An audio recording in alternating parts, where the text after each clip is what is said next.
ये भोपाल में मिला था 2020 में। ये वाला। তো প্রিয় দর্শক, এক চিলতে বাগানে আবার আপনাদের স্বাগত। রাহুল বাবুর কাছে আমি আছি, আপনারা জানেন। আচ্ছা স্যার, এটা জানতে চাইবো আপনার এই প্রাইসগুলো একদম জনসমক্ষে কিন্তু নেই, সেটা আছে একটু ভেতরের দিকে, কেন? नहीं, ऐसा है कि असली जो दादा प्रॉब्लम ये है कि मेरा घर बहुत बड़ा नहीं है, और जहाँ ये आप ये देख रहे हैं कि स्पेशल मैंने जगह बना रखा है, छुपा के नहीं रखा हूँ मैं। हाँ, ये है कि ड्राइंग रूम में नहीं रखा हूँ। ये जब मैं जजिंग करने गया था तो वहाँ पे आपके कोलकाता से ही मेरे को मिला था, जब वर्ल्ड रोज कन्वेंशन हुआ था। तो उस वर्ल्ड रोज कन्वेंशन में मैं जज बन के गया था, वहाँ का मिला है। बाकी सब यहाँ पे क्वीन है, किंग है और प्रिंसेस के अवार्ड हैं सारे इसमें। और इसमें कई अवार्ड अभी मैंने अंदर बक्से में करके रखा हुआ है, क्योंकि रखने के लिए जगह नहीं है। ये भोपाल जब मैं गया था जजिंग करने के लिए, तो वहाँ पे जो गवर्नर साहब आए हुए थे, ऑनरेबल गवर्नर जो थे भोपाल के, उनके हाथों से ये मेरे को दिया गया था। ये 2020 की बात है। और 2020 में के बाद मैं ये दिसंबर में गया था, जनवरी में गया था, फर्स्ट वीक में। और उसके बाद कलकत्ता में आपके यहाँ आया था मैं जजिंग करने के लिए, जहाँ पे वो रोज़ कन्वेंशन में मेरे को मिला था। तो बाकी कई अवार्ड ऐसे हैं जो जगह नहीं होने की वजह से मैं यहाँ पे नहीं रख पाया हूँ। जी, बहुत बढ़िया लगा। Thank you. ये तो सबको पसंद आएगा ही आएगा। इनमें से सबसे मजा कौन सा अवार्ड में आया था? मज़ा सबसे ज़्यादा अच्छा अवार्ड आया था, मेरे को लगा था जब मेरा रोज़ किंग बना था। किंग तो बेस्ट अवार्ड होता है, तो जब किंग बना था तो ये मेरे को मिला था ये अवार्ड। और एक बार अगले साल मेरा गुलाब क्वीन बना था, उसके लिए ये मिला था। और फिर किंग के लिए इसको ये मिला था जी। और ये कहाँ पे हुआ था? ये दिल्ली के अंदर ही हुआ था। दिल्ली के अंदर जी, नेशनल रोज सोसाइटी है दिल्ली के अंदर, उसमें हुआ था। ये कब होता है? ये दिसंबर के मिड दिसंबर में होता है, ये हर साल होता है जी। तो नेशनल शो से पहले ही हो जाता है? पहले होता है, उसको डेट में ध्यान में रखते हुए ही ये इसका डेट फिक्स किया जो होता जी है। जी जी, उसको ध्यान में रखते हुए सारा किया जाता है। Thank you, thank you, thank you.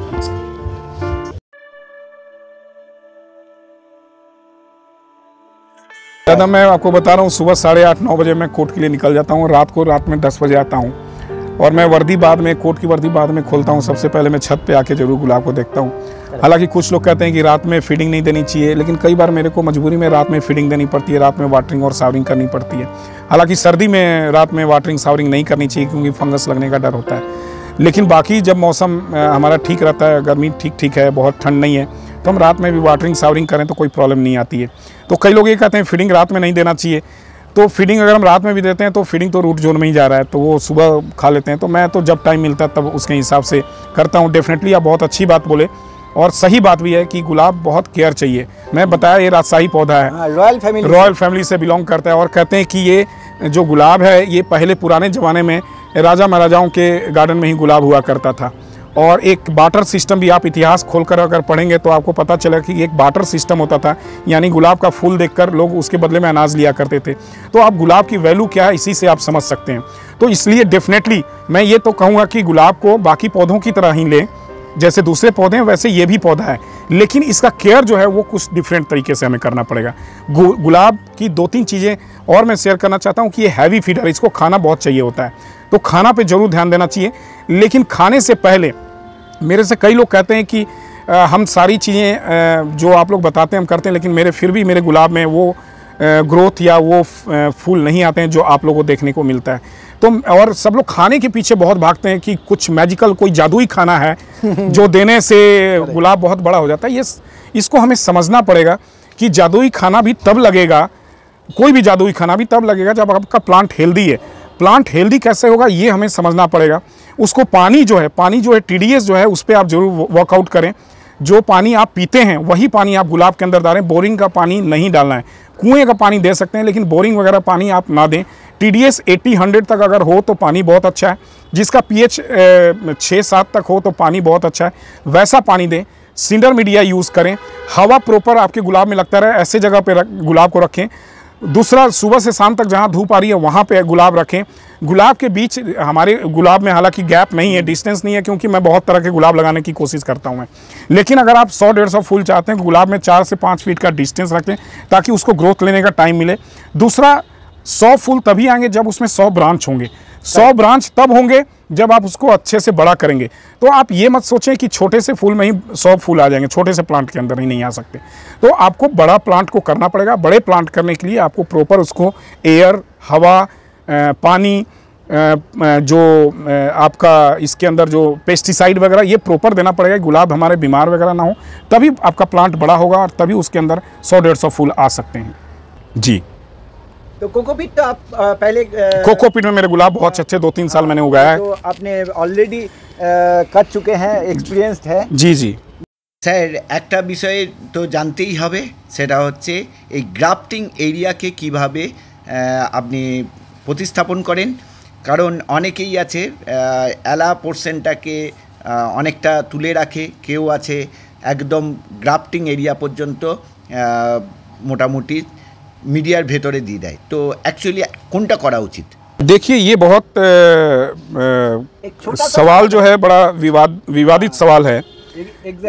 ये आप, हाँ, लेकिन मैं आपको यहाँ पे बताना चाहूँगा कि जो नए रोजारियंस हैं, आप ये देख रहे हैं, इतना रखने से क्या होता है कि हमें पता चलता है कि इसमें जंगली गुलाब कौन से निकल रहे हैं और सही गुलाब कौन से निकल रहे हैं। अगर इसके नीचे से जो निकल रहा है वो जंगली है तो हमें इजीली पता चल जाता है, लेकिन अगर इसके अंदर हम यहाँ तक अगर कवर कर देंगे तो पता नहीं चलता है जंगली कौन सा है, असली क्या है। जो नए रोजारियन उनको पहचानना बहुत मुश्किल होता है। तो ये कोशिश करें कि यहाँ तक रखें, लेकिन अगर कलकत्ता वगैरह में, बंगाल वगैरह में देखते हैं यहाँ तक वो रखते हैं तो वो रख सकते हैं, कोई प्रॉब्लम नहीं है। जो आपका इस पौधे में है, हाँ, ज्यादातर मिट्टी के अंदर ही है जी। आप ये भी देखिए, वहाँ पे भी है, उसमें भी है, तो वहाँ तक है। इस तरह से लगा सकते हैं, इसमें कोई प्रॉब्लम नहीं है। लेकिन इसमें अच्छा ये समझना ये होगा कि इस टाइप रखने से बेहतर होता है, कोई इसमें दिक्कत नहीं आती है, कोई प्रॉब्लम नहीं आती है। और मैं आपको बताऊं, एक हमारे रोज़ लवर थे, वो फार्म हाउस पे गुलाब लगाए थे, और वो जब मैं वो बुलाया कि राहुल जी मेरे गुलाब तो 6-6 फीट के हो गए लेकिन उसमें फूल नहीं आ रहे हैं, एक बार आ जाओ आप। मैं तो वहाँ देखने गया तो वो सारे नीचे से जंगली निकले हुए थे। जो ओरिजिनल गुलाब था वो दबा पड़ा था बेचारा, और सारे जंगली गुलाब निकले पड़े थे, 6-6 फुट के हो गए थे, उसमें फूल कहाँ से आएंगे वो। तो इसलिए ये समझना बड़ा ज़रूरी होगा कि जंगली कौन सा है और असली कौन सा है, ये समझना नए रोजारियन के लिए थोड़ी दिक्कत होती है। অত্যন্ত গুরুত্বপূর্ণ প্রশ্নে এবারে আসি, যেটা সকলের বাগানে আমি দেখতে থাকি যে সবাই কিন্তু অফ টাইমের গোলাপ ছিঁড়ে দেয়, কুড়ি সমেত ছিঁড়ে দেয়, গোলাপ হতে দেয় না গাছে, বা শুকনো গোলাপ অবশ্যই ছিঁড়ে দেয়। কিন্তু আপনি কিন্তু কোনো হেড পুনিং করেননি, আপনার গাছে মরা অবস্থাতে কিন্তু সব গোলাপ আছে। এটা কেন এবং বিশেষ কোনো কারণে? जैसे आपने बहुत अच्छा सवाल किया है। एक्चुअली जब आप पार्शियल डोरमेंसी में, फोर्सफुल डोरमेंसी में आप लेकर जा रहे हैं गुलाब को, अच्छा, तो अगर आप इसको कट करेंगे तो क्या होगा कि जो इसके नोट्स होते हैं, आप ये जो देख रहे हैं नोट्स, हाँ, ये नोट्स जो हैं स्टिमुलेट हो जाएंगे, बढ़ना शुरू हो जाएंगे, ग्रोथ लेना शुरू हो जाएंगे। तो इसीलिए मैं इसको काटता नहीं। आप प्रूनिंग, हम जब प्रूनिंग या ट्रिमिंग क्यों करते हैं सीजन में, ताकि प्रूनिंग करेंगे तो जो नए ब्रांच है वो निकलना शुरू हो जाएंगे। तो जैसे ही हम इसको कट करेंगे तो इसके अंदर जो एक हार्मोन्स होता है, वो हार्मोन्स जो ग्रोथ के लिए रिस्पॉन्सिबल होता है, जैसे ही हम कट करेंगे तो वो हार्मोन्स एक्टिवेट हो जाता है और साइड ब्रांच निकलना शुरू हो जाते हैं। और जबकि अभी हमें ब्रांच नहीं लेना, अभी तो हमें इनसे पार्शियल डोरमेंसी में रखना है और फोर्सफुल डोरमेंसी में रखना है। इनको अभी ग्रोथ के लिए नहीं, हमें अभी तो बिल्कुल सुला के रखा हूँ मैं। और 2 महीने 3 महीना मैं चाहता हूँ मेरे प्लांट आराम करें। हाँ, हमारे प्लांट 2 महीने 3 महीने आराम करें, रेस्ट लें, क्योंकि पूरे साल इनको काम करना होता है। तो कम से कम 2-3 महीने पे अपने प्लांट को मैं रेस्ट देता हूँ, आराम देता हूँ। और 2-3 अब मैं सितंबर एंड या अक्टूबर के फर्स्ट वीक में मैं इनकी प्रूनिंग कर दूंगा, तो इसी में बहुत अच्छे गुलाब निकल के आएंगे। और जो पत्ते वगैरह देख रहे हैं कि इस तरह से बीमार लगे हुए पत्ते हैं, ये पत्ते मैं कोई इसमें बीमारी के लिए कोई भी इंसेक्टिसाइड पेस्टिसाइड में नहीं डाल रहा हूँ, क्योंकि ये पत्ते हमें फाइनली हटाने हैं। अगर नए पत्ते, अच्छे पत्ते निकलेंगे तो उनको हटाने से प्रॉब्लम आती है। तो इसलिए वो मैं इनको ऐसे पड़ा रहना है, हाँ, सिर्फ बचा के रखना है। बहुत बढ़िया एक चीज़ सीखा, ताकि ऑफ टाइम में नया सूट्स नहीं लेना चाहिए, नहीं लेना है, क्योंकि अभी हम सुला रखे हैं इसको। 2 महीने 3 महीने कंप्लीट रेस्ट पे रहेंगे मेरे गुलाब। करेक्ट। और लास्ट तक सबको ये तो चाहिए ही चाहिए कि फीडिंग क्या देते हैं, ताकि आप फीडिंग जो है अलग अलग स्टेज होते हैं फीडिंग का। हाँ, और ये मान के चलें कि जो एनपीके है, नाइट्रोजन, फास्फोरस और पोटास, जो ये मैक्रो न्यूट्रिएंट में आते हैं, जो बेसिक खाना है। और उसके अलावा माइक्रो न्यूट्रिएंट होता है। माइक्रो न्यूट्रिएंट में बहुत सारे, जैसे हम भी दाल चावल रोटी खाते हैं, वो हमारा मेन फूड है। लेकिन उसके अलावा भी हम जो ड्राई फ्रूट वगैरह लेते हैं या कई और चीज़ें लेते हैं, तो वो सारी चीज़ें हम साइड में जो बाकी विटामिन्स और मिनरल्स हमें मिलता रहे, उसके लिए हम वो और भी सारी चीज़ें हम खाते हैं। तो वैसे ही प्लांट के लिए जो नाइट्रोजन, फास्फोरस और पोटास, नाइट्रोजन ग्रोथ के लिए होता है, फास्फोरस रूट के लिए होता है, और पोटास फूल के लिए या ओवरऑल कहें तो उसके लिए होता है। तो अगर आप ग्रोथ लेना चाहते हैं तो नाइट्रोजन की मात्रा बढ़ा दीजिए। सारे मार्केट में NPK अवेलेबल हैं। अगर आपको फ्लावर लेनी है तो पोटास की मात्रा बढ़ा दीजिए। अलग अलग स्टेज पे अलग अलग आपको फीडिंग देनी पड़ती है, लेकिन माइक्रो न्यूट्रिएंट आप हमेशा देते रहें। और अगर जो नए रोज़ारियन हैं उनको मैं बताना चाहूँगा कि बहुत ज़्यादा अगर आप कन्फ्यूज़न में नहीं जाना चाह रहे हैं तो आप जो NPK बैलेंस NPK 19-19-19 या 20-20-20 लेके उसमें 2 ग्राम वो लें, 1 ग्राम आप उसमें MgSO4 जो जिसको एप्सम सॉल्ट करते हैं, ये दोनों चीज़ मिलाकर 1 लीटर पानी में और अपने गुलाब के अंदर फीडिंग दें, तो इससे भी आपके गुलाब के अंदर बहुत अच्छा ग्रोथ आ सकता है, फूल आ सकते हैं। और इसके अलावा माइक्रो न्यूट्रिएंट आप समय समय पे जरूर देते रहें। माइक्रो न्यूट्रिएंट बहुत इंपॉर्टेंट होता है। স্যার অসংখ্য ধন্যবাদ আপনাকে আপনার মূল্যবান সময় দেওয়ার জন্য। আমরা অনেকখানি উপকৃত হলাম আপনার মাধ্যম দিয়ে এই অসময়ের পরিচর্যা জানতে পেরে। অবশ্যই সকল দর্শকেরও আশা করি ভালো লাগবে। প্রথম ভিডিও তো অনেকেরই ভালো লেগেছে, সবাই মন্তব্য করেছেন, কমেন্ট করেছেন। তো আর এই রাস্তাটা সহজ হয়ে গেছে আপনার কাছে আসার রাস্তাটা, যার জন্য তিনি হলেন দেবাশিস ভৌমিক মহাশয়। হ্যাঁ, দাদাভাই না থাকলে হয়তো আপনার কাছে আমিও আসতে পারতাম না। তো অনেক ধন্যবাদ দেবাশিস দাদাভাইকে, আর সকল দর্শককে ধন্যবাদ। চলুন এবার একটু পরিচয় করব আপনার পরিবারের সকলের সাথে, দেখাবো দর্শকদের সাথেও একটু পরিচয় করব। দেখতে থাকুন বাকি অংশটা।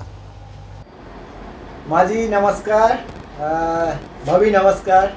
बहुत सारा पैसा तो रोजगार होता ही रहता है, लेकिन हॉबी के तौर से जो प्राइज आता है वो कैसा महसूस होता है? उसका तो कोई मोल ही नहीं होता, बहुत ही अच्छा लगता है। माता जी रोज कंपटीशन में गए आप? नहीं। अच्छा, तो घर बैठे तो वीडियो बहुत सारे देखे होंगे, और सबसे बड़ी बात रोज घर पे ही होता है। तो रोज में मेरा वीडियो है। अच्छा, नहीं, इनको पूजा के लिए फूल चाहिए होता है गुलाब का। अच्छा। और सबसे अच्छा जो गुलाब होता है, सबसे सुंदर गुलाब जो होता है, वो इनका रोज़ डिमांड होता है कि मेरे को सबसे सुंदर गुलाब मेरे को तोड़ के दो, भगवान को चढ़ाना, फूल भगवान पे रखना है। तो ये उनका सिंपल डिमांड होता है। और पहले छत पे चली जाती थी, अब थोड़ा पैर वगैरह घुटना वगैरह काम नहीं करता है, तो इसलिए गार्डन में नहीं जा पाती हैं। और पहले रोज़ सुबह इनका दिनचर्या होता था कि रोज़ सुबह जाकर गुलाब एक बार देखना है, ज़रूर घूमना है। गार्डन में ऊपर जाती थी जी। तो सर आपका फैमिली के साथ थोड़ा इंट्रोड्यूस करा दीजिए। मेरी बेटी सानवी सिंह, अच्छा, घर में इसको मायरा बोलते हैं। ये मेरे सुपुत्र जी, और मेरे ये उत्कर्ष उदय सिंह इनका पूरा नाम है। और ये काजल मेरी पत्नी। आपका थोड़ा इंट्रोडक्शन दीजिए सभी दर्शकों के लिए। मेरा नाम काजल शर्मा है, मैं क्वीन मैरी स्कूल में टीचर हूँ। अच्छा। और इस घर को संभाल रही हूँ। मेरे पास इतने 4 बच्चे हैं। और मैं आपको बता दूं, गुलाब जो अगर मैं उगाना शुरू किया तो वो इनकी वजह से ही, क्योंकि गुलाब बड़ा चैलेंजिंग था। और मैं जब पत्ते वाले दूसरे पौधे जो लगाता था तो ये बोलती थी रोज़ इसमें पत्ते ही निकलते हैं, 1 साल बाद भी पत्ते निकलेंगे, 2 साल बाद भी पत्ते निकलेंगे, क्या पत्ते देखते रहते हो, कुछ उगाना तो गुलाब वगैरह उगाओ, जो मुझे बहुत पसंद है। तो ये मेरे लिए चैलेंज था। तो उसके बाद हालांकि गुलाब मुझे बहुत पसंद है, मैं झारखंड से हूँ। दिल्ली के वेदर? बिल्कुल दिल्ली के वेदर में। मैं झारखंड से हूँ, और झारखंड में रांची में बहुत अच्छा मौसम होता है, और वहाँ मेरे घर में बहुत बड़ा गार्डन है, और वहाँ पे मैं गुलाब उगाता था। लेकिन दिल्ली में जब पढ़ने के लिए आया तो उसके बाद ये सारा हॉबी पीछे रह गया था। लेकिन इनके बोलने के बाद मैं गुलाब उगाने की कोशिश फिर से की मैंने। वो भी ये कहा कि देसी गुलाब नहीं चाहिए। और हाँ, इनका एक डिमांड था कि मेरे को देसी गुलाब नहीं चाहिए, जो बड़े बड़े गुलाब होते हैं, इनको नाम तो पता नहीं था, और उतना नाम मुझे भी नहीं पता था। तो इनका डिमांड था कि जो बड़े वाले अच्छे गुलाब, इंग्लिश गुलाब होते हैं, वो मेरे को चाहिए। तो इनके कहने पे ये चैलेंज मैंने एक्सेप्ट किया गुलाब उगाने का दिल्ली जैसे मौसम में। और आज मैं प्राउडली कह सकता हूँ कि जो वर्ल्ड के बेस्ट रोजेज़ हैं वो मेरे छत पे हैं आज। तो कभी गुलाब के परिचर्या में कभी हाथ लगाया? नहीं, कभी बिल्कुल। पानी देना? हाँ वो सब तो करते हैं, वो पानी देना, वो देखना, उसमें तो सारे सब हेल्प करते गर्मी हैं। में ये होता है कि जैसे 2 टाइम चाहिए होता है और शॉवरिंग तो चाहिए होती है, तो राहुल जी जैसे सुबह चले जाते हैं तो आफ्टरनून में हुआ या इवनिंग में हुआ तो वो फिर फैमिली का ही रिस्पॉन्सिबिलिटी हो जाती है, जो जैसे फ्री होता है वो अपनी जिम्मेवारी निभाता है। करेक्ट। तो सबके साथ इस नेशनल रोज कन्वेंशन में आएंगे। कन्वेंशन में सबके साथ आपको भी सब देख जरूर पाएंगे। आने की कोशिश करेंगे। जी जी, सबको आमंत्रित राहुल जी ने कर दिया, आपके तरफ से भी आप कर दीजिए ताकि सब आ जाए। आप सभी दर्शकों मैं को- भी सबको अनुरोध करती हूँ कि नेशनल कन्वेंशन के अंदर ज़रूर आएं और ज़रूर इसका मजा उठाएं। Thank you Thank you so much. Thank you माता जी। Thank you. नमस्ते। Thank you.